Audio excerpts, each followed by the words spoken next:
Warning, if you still think Dragster will open without a spike, you will no longer think this after you watch this footage that you're about to see.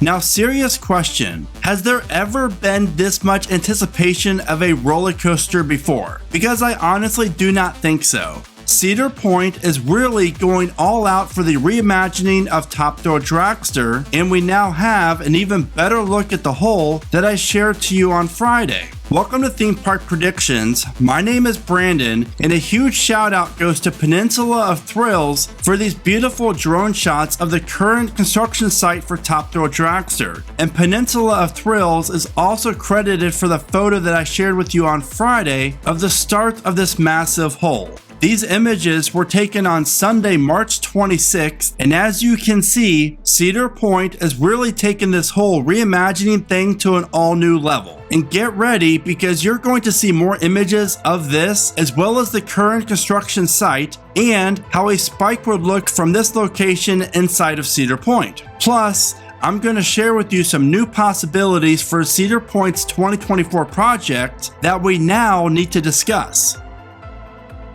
What is going on, ladies and gentlemen? Now, on a scale of 1 to 10, how excited are you about Dragster 2024? Because me personally, I'm going to go with a 15 here, especially after seeing these photos. We now know that the spike is all but confirmed. I mean, what else could this be for? Is this definitely not for Iron Dragon and for another new coaster, because the placement of this aligns perfectly with Dragster's current track that is still on the top hat. So obviously this is for a vertical spike, and that is great news for you and myself, because Intamin, and again I'm going to explain more later in this video as to why I firmly believe this project is Intamin and not Zamperla. They are really perfecting the whole swing launch, and I believe that Dragster's swing launch will become the best one in the entire world for obvious reasons. But let's get into this footer size, because as you can see from this angle,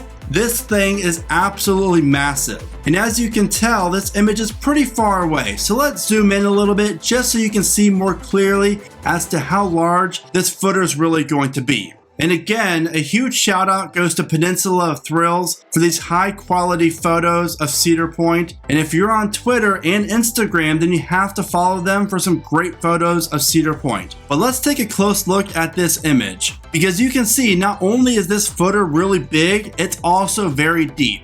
Now obviously the footer is going to have to be deep because Cedar Point's surrounded by water, which also means we don't know exactly how deep this footer really is, because all we can tell from here is this angle, and who knows how deep it really goes. But all in all, this thing is really a lot bigger than I was anticipating, and that just makes everything else that I've thought about this project even more like, oh my gosh, this is actually happening. And let's process my thoughts, and I'm very excited because I'm actually going to be releasing 2 videos on Dragster today. I'm still wrapping up the second video where I share my breakdown on exactly how tall this coaster could be based on what we know now, the dimensions of this footer, how deep it could go, as well as how much concrete there is and how much mass can be used for how tall the structure can go. Now, what's great news for that is I reached out to a few friends of mine who are engineers, and they gave me a very good analytical breakdown exactly how big this ride could possibly be. So stay tuned for that video coming in a few hours from this one. Now, another thing I want you to look at is the positioning of this footer to where Iron Dragon currently is. And for those of you who think Iron Dragon's getting removed, it's not. It's already been confirmed by Cedar Point that it will open for the season. Now, it might not be on opening day, but I really think it could. And I explained why that is in this video here that you have to check out. And I just posted that video a few days ago. But with the location of this footer and the proximity of the Iron Dragon layout, I think it's safe to say that this coaster is definitely going to travel over Iron Dragon's track. Now, for obvious reasons, Iron Dragon is a suspended coaster, and this part of the track that was removed is not that high off the ground. Plus, when you take in the fact of how large this footer is, I really feel like the spike is actually going to be taller than what we all anticipated, which means this view from this angle of Cedar Point will never be the same again. And here's a quick mock-up of just how the spike would look in this location. And as you can see, Cedar Point's skyline will never be the same because this spike is going to be really tall and dominate the center of the park.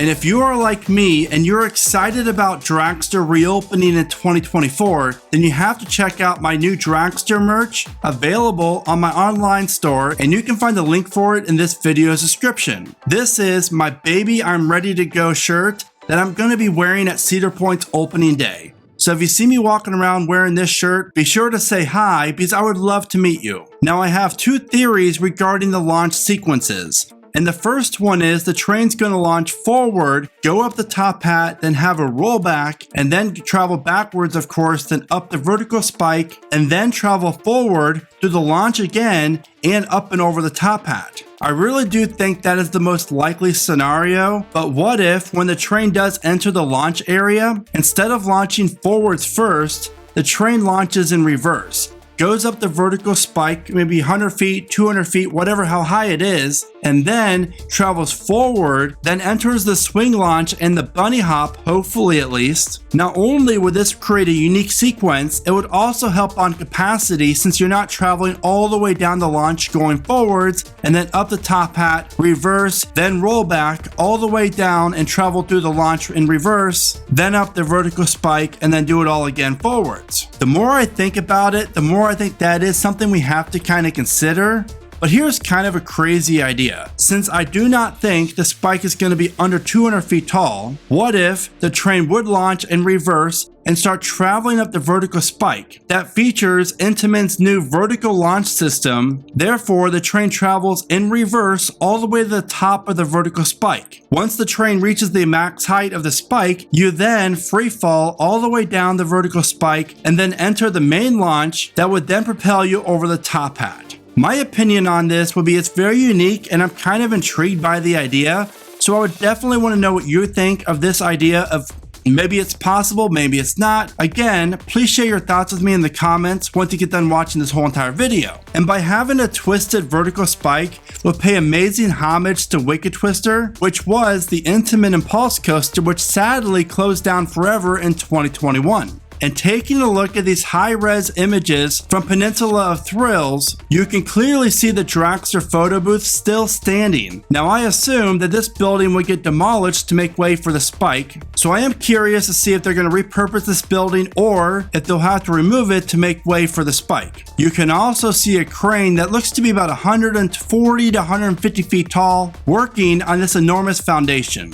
And as I mentioned in my past videos, I definitely think we're going to see some new supports being added to the park before opening day, which is very exciting because we'll probably know at least what support color this new coaster is going to have. Now here's a close-up image of the current Dragster launch area, and as you can see, nothing's really there. And just to the left of this, I believe, is where the bleachers are. You cannot see in this photo. But what you can see are some of the supports that the park removed for Iron Dragon. And one last image I really want to break down is a current look of the Dragster station. And really not much has changed here other than it's just a lot of dirt. And you can see the old footers of the Dragster brake run in the background. Now obviously Cedar Point has plans on repurposing these footers for the ride's new brake run, but I'm just thrilled that Dragster's old station appears to be staying at this moment and will be a part of this new roller coaster when it opens in 2024. Now from day one, I predicted that Intamin is going to be involved with this project. I just don't see how it makes any sense for Zamperla, a company that has only built a roller coaster that's like 100 feet tall, and the fastest one they've ever built is 55 miles an hour. This project for Cedar Point and Cedar Fair is make or break. And if it wasn't for the accident in 2021, we might not be talking about Dragster getting reimagined at all. In fact, I don't think it's even possible because it would still be operating as is. With Intamin's reliability definitely improving over the last few years, and how popular Pantheon and Velocicoaster are, Cedar Fair is a very conservative company, meaning that they really lately don't like to take a lot of risk. So would they really decide to have Zamperla be the one reimagining new track and new trains and a new launch system for Dragster when it opens in 2024? Personally, I just do not see how that even makes any sense. Again, the best manufacturer for this project is Intamin, and the best manufacturer as far as reliability for this project is Intamin. Now, obviously the accident was a fluke thing, and think about it like this. Those trains debuted in 2003, 20 years ago. So that is old technology, and Intamin's newer trains are phenomenal. And if Dragster 2.0 opens with just a lap bar, just like the original ride, then we are all in for a real treat. So there you have it. My thoughts regarding Dragster and this plot of land and this massive footer. And do not forget to check out part 2 of this video that's going to be dropping in a couple hours with even more information about how big this footer is and how tall this coaster could potentially go.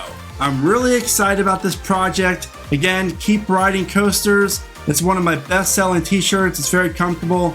I love the message, and I love creating a positive coaster space. With that said, I want to know all your thoughts in the comments, and as always, thank you so much for watching. Be sure to follow Peninsula of Thrills on Instagram and Twitter. Remember to smile today, think positive, and keep riding coasters.